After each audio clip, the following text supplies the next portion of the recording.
The nightmare in the house across the lake begins with a woman who has already ruined her own life. Casey Fletcher is a widowed actress, exiled to her family's lake house in Vermont after grief and alcoholism turned her into tabloid spectacle. So now, she spends her days with two things that make denial easier: bourbon and binoculars. Across Lake Green lives the kind of couple that looks too perfect to be real. Tom Royce is rich, polished, and powerful. Catherine Royce is a former model, glamorous enough to look unreal even from a distance. Casey watches them the way lonely people watch strangers online, telling herself it is harmless because distance makes it feel safe. Then one day, the fantasy cracks. Catherine nearly drowns in the lake, and Casey pulls her out. Suddenly, the people across the water are no longer just silhouettes in a glass house. They are real, close, and disturbingly off. Catherine seems frightened. Tom seems controlling. Their marriage has that eerie, brittle quality where every smile looks rehearsed. Then, just as Casey starts believing she's finally seeing the truth, Catherine disappears. And now the worst possible thing has happened to the worst possible witness. Casey is convinced she may have just watched the opening moves of a murder. But because she is drunk, unstable, and infamous, nobody is ready to believe a word she says.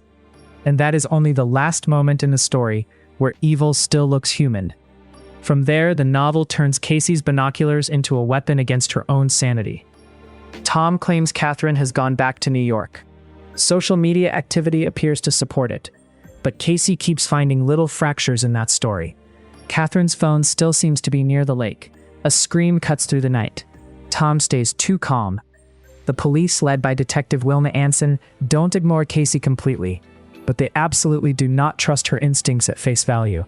That matters, because Casey is now trapped in the most frustrating kind of thriller, the one where she might be right, but she has no proof anyone will accept. So she starts doing what thriller protagonists always do right before everything gets worse. She investigates alone.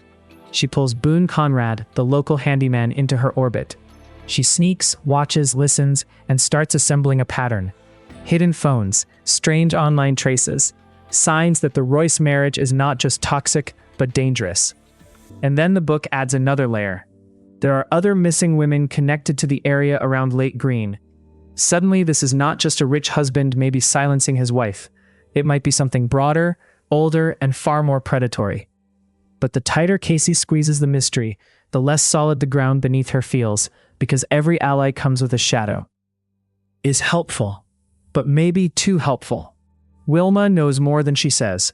Tom looks guilty, but almost too obviously guilty. And Casey is left staring across still water, realizing the surface is hiding more than one body. Then, Riley Sager does the thing this book is famous for. He rips the story away from the thriller you thought you were reading. Casey eventually finds Catherine tied up in a basement, only for Tom to insist that the woman in front of her is not Catherine at all. That sounds insane right up until the novel commits to it, because the person speaking through Catherine's body is Len, Casey's dead husband.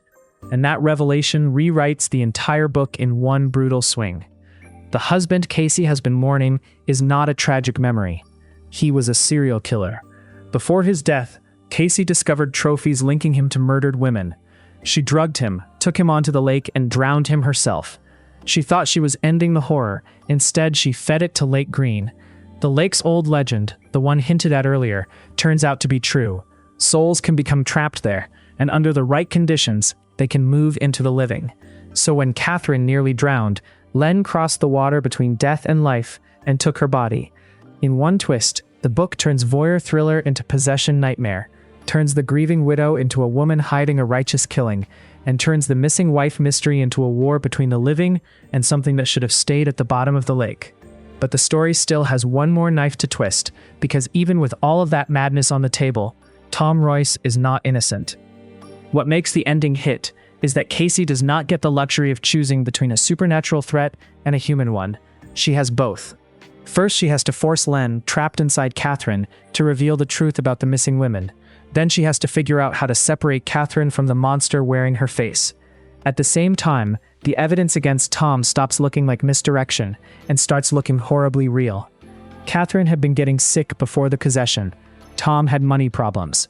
And Casey realizes that while she was busy chasing ghosts, she was also standing next to a very ordinary kind of evil. A husband, trying to kill his wife for what she can finance. That is the genius of the book's final act. The paranormal twist does not erase the domestic thriller threat. It sits on top of it like a second blade. Casey finally manages to expose Len's murders and fight back against the entity she once loved. But the showdown is still not over. Tom comes for her, because now she knows too much. The lake becomes the arena where every version of the truth collides. Grief, guilt, greed, murder, possession, survival. And in the chaos, Len jumps again. Tom becomes the final vessel, and Casey has to end it the only way this story can.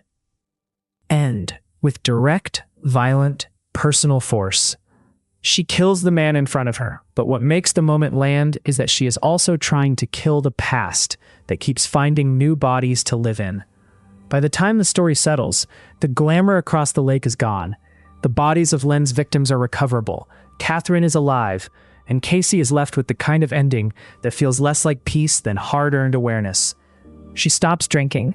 She faces what she did, why she did it, and what it cost. But the house across the lake is not really about whether watching your neighbors is immoral. It is about what happens when watching other people becomes easier than looking directly at your own life. Casey begins the novel as a woman using distance to avoid pain. She ends it as a woman who has been forced to look straight into the water and see everything reflected back at her. Her grief, her lies, her instincts, and the monster she once loved enough to marry. That is why the book works so well as a YouTube thriller breakdown. It starts with a recognizable Hitchcockian hook, escalates through a missing wife investigation, then sucker punches the audience with a genre pivot that should not work and somehow absolutely does. If you saw something impossible across a dark lake, would you trust your own eyes, or would you decide staying out of it was safer? Let me know in the comments. And if you want more high-concept thriller breakdowns like this,